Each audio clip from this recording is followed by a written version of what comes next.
Good morning मेरे प्रिय छात्रों, मैं आपका भाई जयराम आप सभी का स्वागत करते हैं आपके अपने यूट्यूब चैनल में।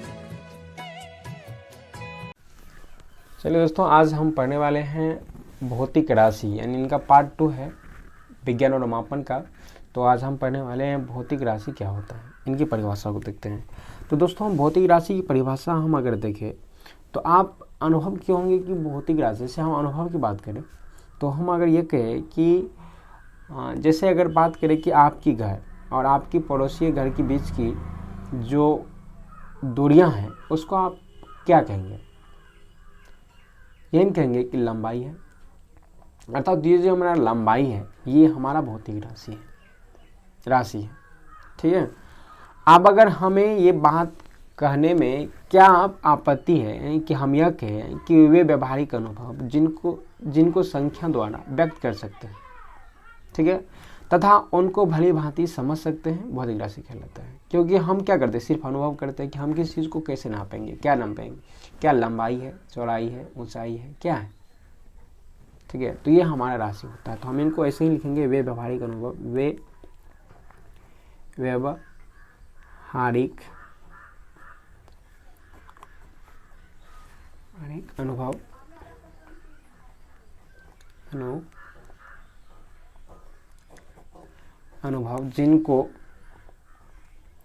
जिनको संख्या द्वारा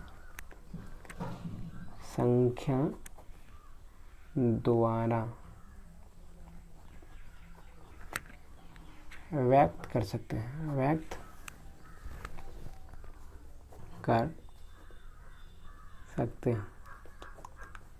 व्यक्त कर सकते हैं तथा उनको भली भांति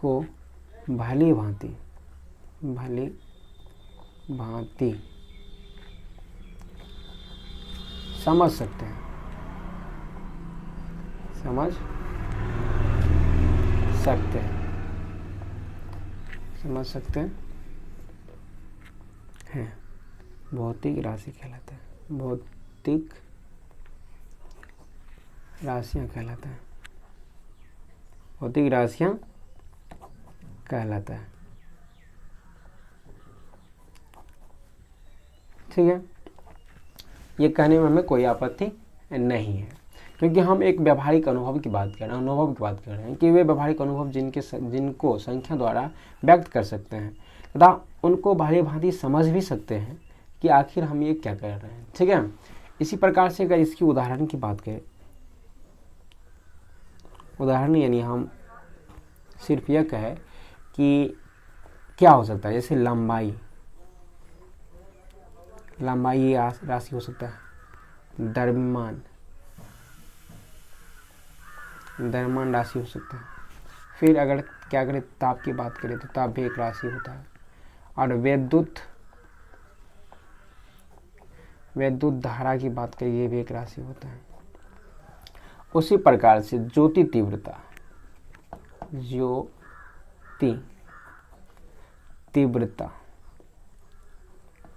भी एक राशि है, और ये समय भी एक राशि। इस प्रकार से और भी हो सकता है दोस्तों। तो आप बस इतना ध्यान रखिए कि ये सब जो है ये व्यवहारिक अनुभव जिनको संख्या द्वारा व्यक्त कर सकते हैं तथा उनको भली भांति समझ सकते हैं, भौतिक राशि कहलाता है। उदाहरण की लंबाई, द्रव्यमान, ताप, विद्युत धारा, ज्योति तीव्रता, समय आदि बहुत और भी हो सकता है। आप अगर भौतिक राशि की परिभाषाओं चलिए देखते हैं आगे। भौतिक राशि की परिभाषा, भौतिक राशि के प्रकार, भौतिक राशि के प्रकार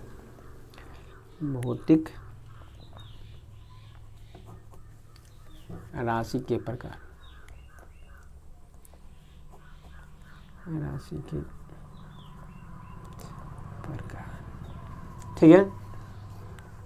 तो दोस्तों, भौतिक राशि का दो प्रकार है, भौतिक राशि के दो प्रकार। एक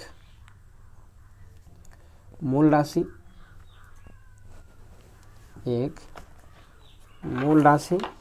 जिनको हम आधारी राशि भी कह सकते हैं। मूल राशि जिनको हम क्या कह सकते हैं, आधारी राशि,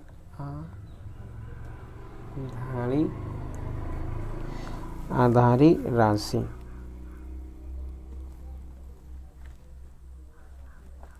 राशि,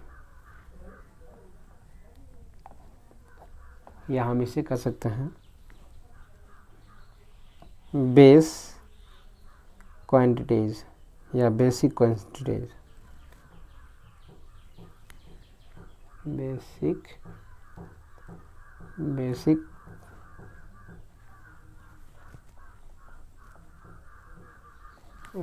क्वांटिटीज। ठीक है, अगर बात करें हम दूसरा की, तो दूसरा हो सकता है क्या, व्युत्पन्न राशि, व्युत्पन्न राशि या राशियां लिख सकते दोस्तों, राशियां, क्योंकि इसमें एक से अधिक की बात हो रहा होता। ठीक है, इसको हम कहते हैं ड्राइव्ड क्वांटिटीज।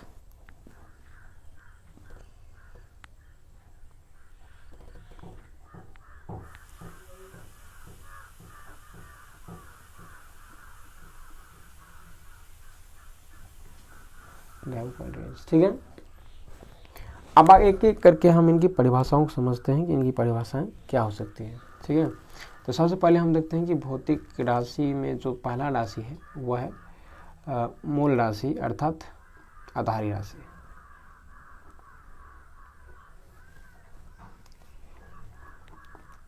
मूल राशियां, मूल राशियां या आधारी राशियां।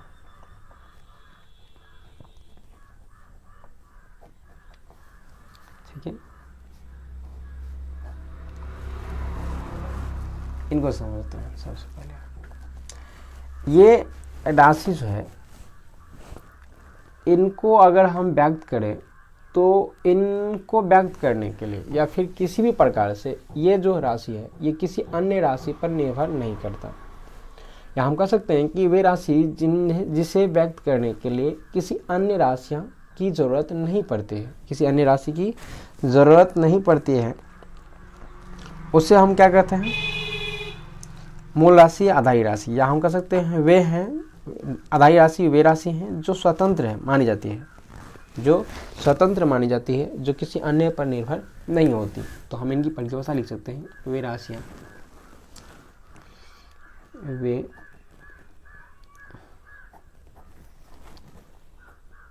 वे राशियां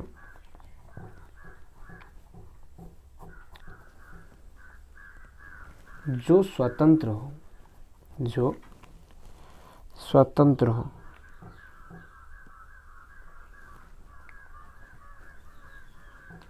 जो स्वतंत्र हो, जिसे व्यक्त करने के लिए, जिसे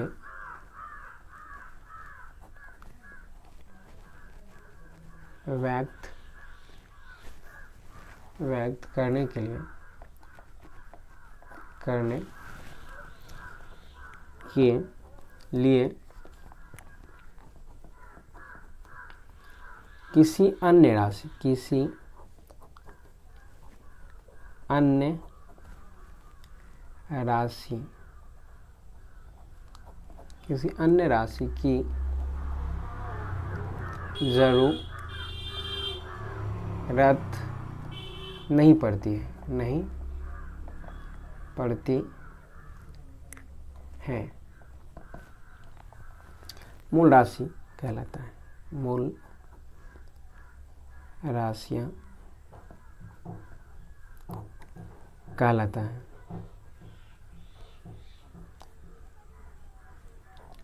जैसे उदाहरण की बात करें, जैसे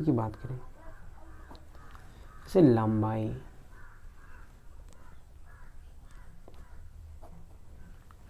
द्रव्यमान,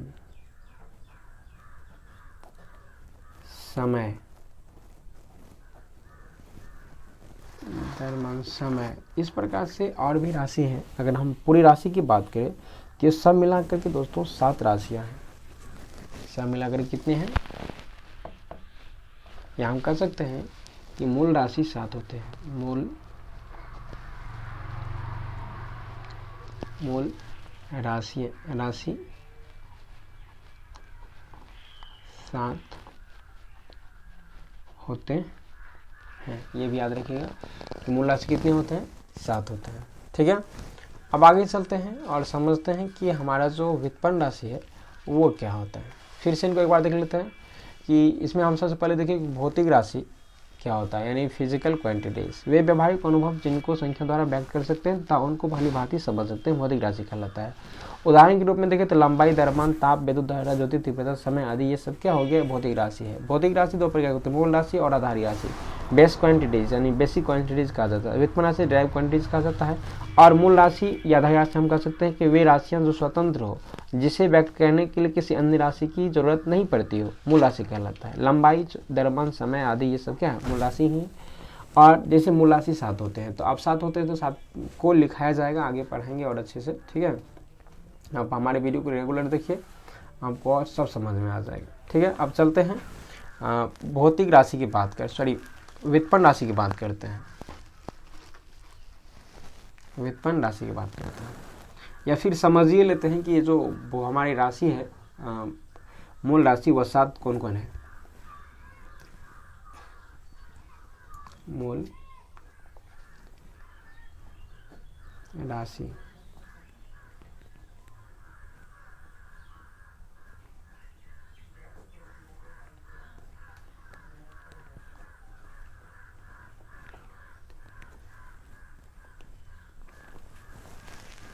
जो निम्न है, ठीक है। एक नंबर में हम लिखते हैं लंबाई, अंग्रेजी में कहा जाता है लेंथ।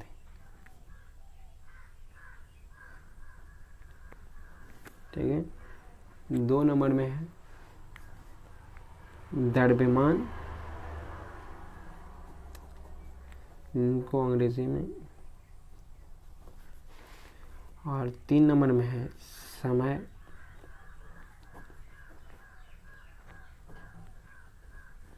जो अंग्रेजी में टाइम कहा जाता है, और 4 नंबर में दोस्तों विद्युत धारा, इलेक्ट्रिक करंट,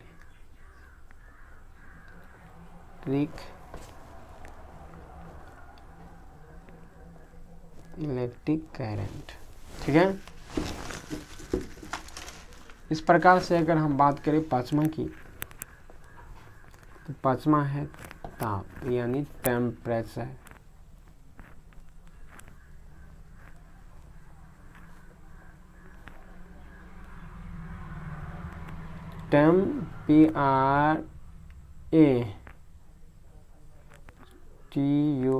टेम्परेचर होता है दोस्तों, देख लीजिएगा उसे आप।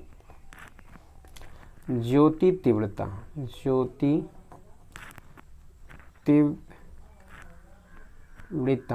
ज्योति तीव्रता, लुमिनस इंटेंसिटी,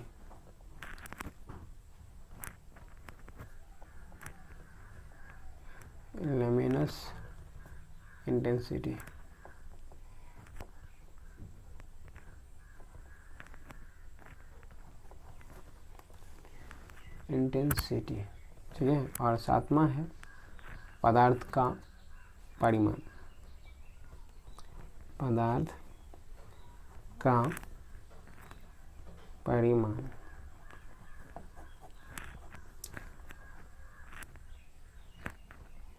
amount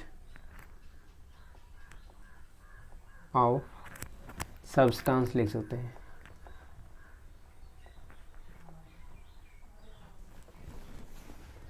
ठीक है दोस्तों, राइटिंग वैसे हमारा बहुत ज़्यादा अच्छा नहीं है, लेकिन आप बस समझते जाइए, आप राइटिंग खुद से आप अच्छे से लिखते होंगे, हमें आशा है, और अच्छे से तैयारी भी करते होंगे, ये भी हमें पूर्ण आशा है। ठीक है,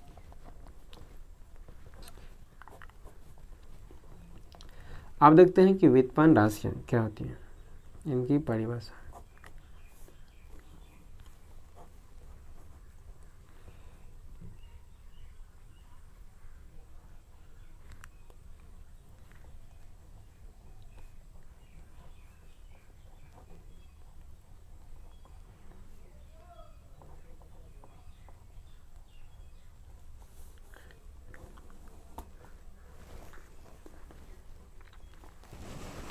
इनकी परिभाषा को सबसे पहले देख लेते हैं।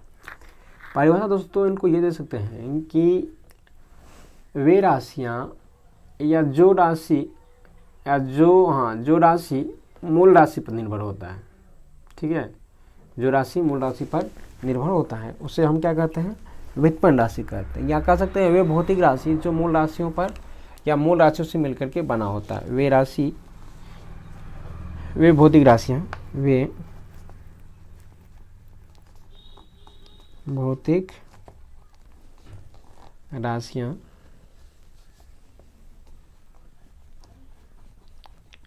वे भौतिक राशियाँ जो मूल राशियों से मिलकर के बना होता है, मूल राशियों से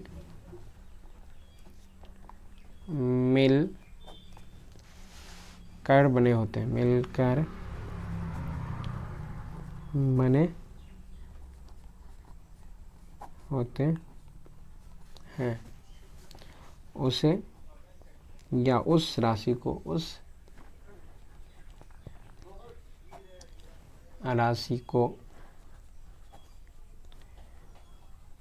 व्युत्पन्न राशियाँ कहते हैं।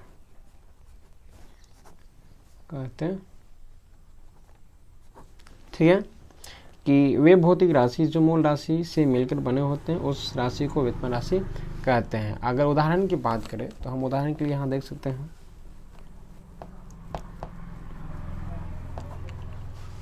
उदाहरण के रूप में हम यहाँ देख सकते हैं। एक नंबर में फर्स्ट देखें कि क्षेत्रफल जो है, क्षेत्रफल बराबर लिख सकते हैं हम कि क्षेत्रफल क्या होता है कि लंबाई गुना चौड़ाई होता है, लंबाई और गुना चौड़ाई।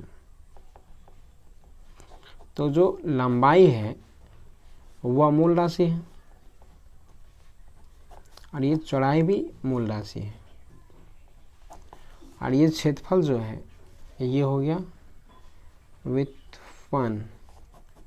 तो दोस्तों ये दोनों इनसे मिलकर के, कहने का मतलब ये इनसे मिलकर के बना है, यानी ये बना है इनसे मिलकर के, ठीक है। यानी लंबाई और चौड़ाई का गुणनफल होता है क्षेत्रफल, अर्थात ये दोनों मूल राशि से मिलकर के हमारा जो बना है वह क्या बना है, व्युत्पन्न राशि बना है। इसलिए हम इनका परिभाषा ये दे सकते हैं, वे भौतिक राशि जो मूल राशि से मिलकर बने होते हैं उस राशि को व्युत्पन्न राशि कहते हैं। कोई दिक्कत है दोस्तों तो आप हमें कमेंट करके बताइए, हम उनका सही जवाब देने की प्रयास करेंगे, ठीक है। दूसरा उदाहरण की बात करें तो हम यहाँ लिख सकते हैं आयतन।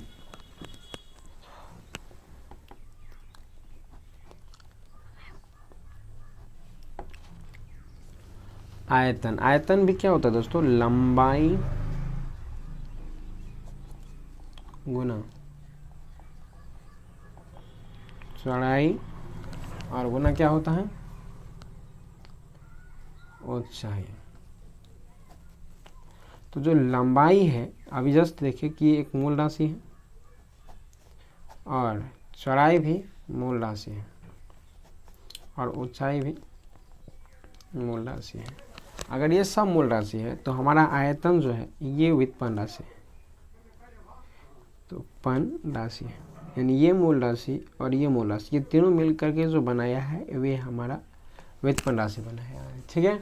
इस प्रकार से हम ये समझ चुके हैं कि व्युत्पन्न राशि मूल राशि से मिल करके बने होते हैं। यहाँ तक क्लियर हो चुका है। एक और उदाहरण देख लेते हैं, और ये उदाहरण है घनत्व।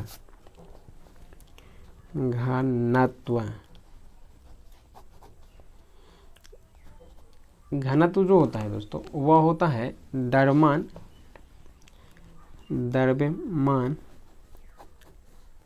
बटे आयतन, द्रव्यमान बटे आयतन। हमने अगर ये घनत्व की बात करें तो इसमें द्रव्यमान हम ऑलरेडी पहले देख चुके हैं उदाहरण में कि द्रव्यमान एक क्या होता है, मूल राशि होता है। तो द्रव्यमान को हम ऐसे रहने देते हैं, द्रव्यमान जो मूल राशि है, और आयतन को अभी जस्ट देखिए कि हम इनको लिख सकते हैं लंबाई गुना चौड़ाई और गुना क्या, ऊंचाई। तो देखिए दोस्तों, ये भी मूल राशि है और ये भी मूल राशि और ये तीनों मूल राशि है और ये सबसे मिला है जो हमें घनत्व प्राप्त होता है। घनत्व है वह एक व्युत्पन्न राशि है,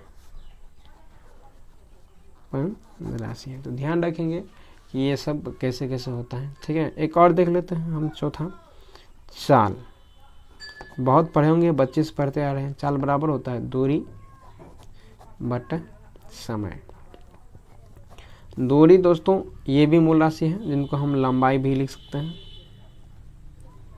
ठीक है, लंबाई मूल राशि है और समय भी मूल राशि है।